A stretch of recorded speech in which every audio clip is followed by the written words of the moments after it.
The investigation does continue after a University of Pittsburgh student seemingly vanished while in the Dominican Republic. I do want to bring in Nate Foy with Fox News, joining us live now with the latest information. Good afternoon, Nate. Obviously, a lot of information coming in, but still so many questions. So many questions, Josh, and I want to show you some of the search efforts real quick. If we can catch this helicopter before it disappears into the tree line right there. You see that the search efforts continue as we're now in the second week of this investigation. And Josh, we're learning more about the person that Sudiksha Konanki was last seen with. He's now identified as Joshua Reeby of Iowa. He's been questioned multiple times this week by both American and Dominican investigators. And thanks to our colleague Brian Yanis at Fox News, we were able to obtain a transcript of his interview with Dominican investigators, a nearly 4-hour interview on Wednesday of this week. So behind me, you see the Rio Republica Resort. That's where Konanki was last seen, and according to the transcript of his interview with Dominican authorities, Reeby says they met at the resort that night.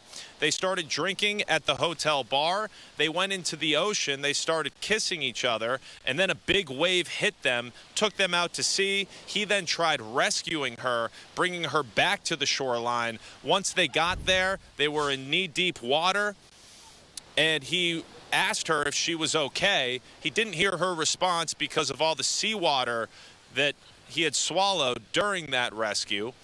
Then he passed out on the beach and didn't leave for a few hours, and then told authorities that he didn't realize that she was missing until the following morning. Now, his family has put out a statement saying that he's been irregularly detained and that his lawyer wasn't present for all of the questioning. We do know that his lawyer was there for a questioning from Loudoun County detectives. Loudoun County is where Konanki is from in Virginia. They had boots on the ground here in the Dominican Republic. But those Loudoun County detectives have since gone back to the United States. And I want to ask my photographer to show the red flags here outside the Rio Republica Resort. Those indicate dangerous ocean conditions. And then we can also pan off to the ocean here. You see a lot of people are enjoying themselves. There are waves, and I mentioned the red flags, but we're seeing children in the ocean today as well. We're told that those red flags didn't go up until after Konanki disappeared. So Dominican authorities promised that they're evaluating all possibilities, including the idea that possibly her disappearance wasn't an accident. We'll send it back to you. Yeah, and Nate, I did want to ask you, because we've seen a few brief statements that have been put out by authorities there in the Dominican Republic. We know that there were some American agencies that were out there as well. Do we know if there is going to be a full-fledged news conference, anything like that? Have we heard of any official news conference that could be coming up with maybe some more details?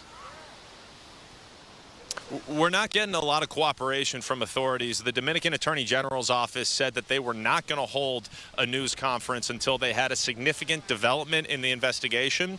Now, we have learned about that interview since they told us that, so that could or could not count as a significant development. It is important to point out at this point, Reeby is only described as a witness. He's not a suspect. He's not a person of interest. And this is still just a missing persons investigation rather than a criminal investigation. But if there is a major change, we're told there will be a news conference. And if that happens, we will certainly be there to cover it. Of course, Nate Foy there with Fox News. Thank you so much, as always, for joining us and providing all the details. We appreciate it. You got it.